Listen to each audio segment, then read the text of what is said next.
वसई विरार महानगर पालिका की महासभा में पक्ष और विपक्ष के बीच जमकर हंगामा देखने को मिला। विवाद उस समय बढ़ गया जब नगर पालिका की सह आयुक्त दिव्य मैडम के सरनेम को लेकर कथित रूप से आपत्तिजनक टिप्पणी की गई। बताया जा रहा है कि इस टिप्पणी से आहत होकर सह आयुक्त दिव्य मैडम महासभा के दौरान भावुक हो गईं और उनकी आंखों से आंसू छलक पड़े। इसके बाद सदन का माहौल और अधिक तनावपूर्ण हो गया। मामले की गंभीरता को देखते हुए नगर पालिका आयुक्त पृथ्वीराज बीपी ने तत्काल हस्तक्षेप किया। उन्होंने सभी सदस्यों से संयम बनाए रखने की अपील की और स्पष्ट कहा कि भविष्य में किसी भी अधिकारी या व्यक्ति पर इस प्रकार की व्यक्तिगत टिप्पणी स्वीकार नहीं की जाएगी। महासभा में कुछ समय तक पक्ष और विपक्ष के बीच तीखी नोकझोंक जारी रही, जिसके बाद आयुक्त के हस्तक्षेप से स्थिति सामान्य हुई।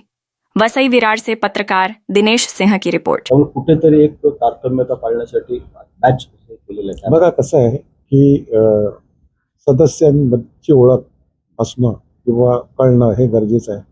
बऱ्याच वेळा पटकन लक्षात येत नाही कुठेतरी आणि मान अपमान होण्याच्या शक्यता असतात।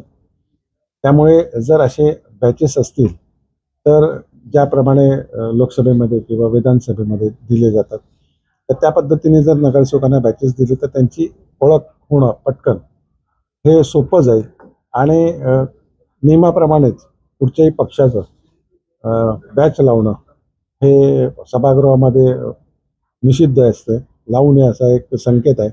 त्याप्रमाणे ओळखीसाठी तो बॅच एक बनवलेला आहे का जो प्रत्येकाच्या नगरसेवकांना तो दिलेला आहे। Thank you sir, thank you.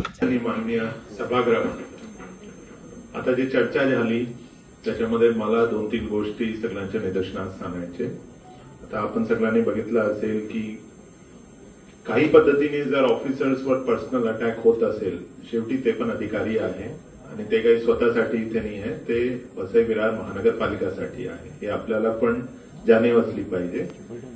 स्पेशली जे काही पर्सनल कमेंट्स मागचे जीबी मध्ये आणि आजचे जीबी मध्ये पण काही आले ते मी काही उल्लेख करणार नाही, पण हे अपेक्षित नाहीये माननीय सभागृहाशी की कारण की हे एक आणि कुठलाही प्रशासनाचा विषय असेल तर मी आयुक्त म्हणून जबाबदार आहे, कुठलाही डीएमसी नाहीये। माझी जबाबदारी आहे, कुठली चूक झाली तर आय एम रिस्पॉन्सिबल।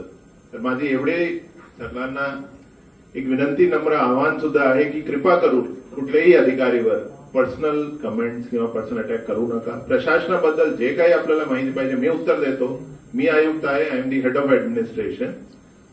तर यापुढे प्लीज असे काही पर्सनल अटॅक प्लीज करू नये। काही इश्यू असेल, आयुक्त इज देअर, आयुक्तला तुम्ही प्रश्न मांडा, आयुक्त उत्तर देईल तुम्हाला, पण कोणाला आणि बघा चूक होते, माणूस आहे, काही डॉट जर राहून गेला त्याच्यामुळे म्हणजे आय डोंट थिंक तेवढा मोठा विषय आहे का। सगळ्यांना माहिती आहे, आपण सगळे वाचलेले आहे की आपलं बजेट किती आहे।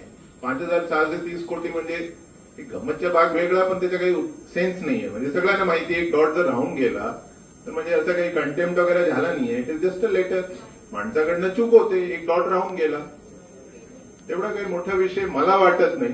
आणि त्याच्यामुळे जर कोणी अधिकारीला फार त्याच्यामुळे जर त्रास होत असेल तर कृपा करून ते अवॉइड केलं पाहिजे। धन्यवाद। साहेबांनी एक विषय सांगितलेला, आम्ही प्रत्यक्ष जाऊन बघून आलो तिकडे का त्या पद्धतीने तिकडे काय काय करता येईल का। पाईप आहे, त्याच्यानंतर एक चॅनल रिझर्वेशन असणार, सोपा रेकॉर्ड नाही येणार वगैरे, आम्ही वैयक्तिक जाऊन तिकडे बघून आलो काय काय मार्ग काढता येईल। उपमहापौराने घेऊन आम्ही बघितलं, त्यांच्या म्हणजे यांच्या आणि यांच्या गावाच्या इकडे एक नाला आहे, तिकडे कुठेतरी अडतो, सरकारी जागेमध्ये झालाय, तो कसा आपल्याला करता येईल त्याच्यासाठी देखील सर्वेला सांगितलेलं आहे।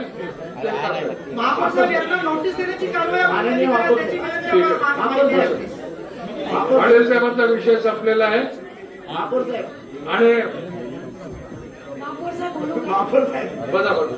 बस विषय संपला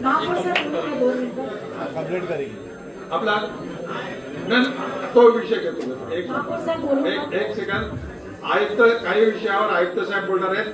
मगाचा जो विषय आहे तो आपण त्यांना सांगितलेला का तो स्थगित आहे, तो डिटेल काढा, त्याचं कॅल्क्युलेशन करा, त्याच्यामध्ये कशी पद्धत आहे, काय पद्धत आहे ती बघायला सांगितलेलं आहे, बरोबर आहे।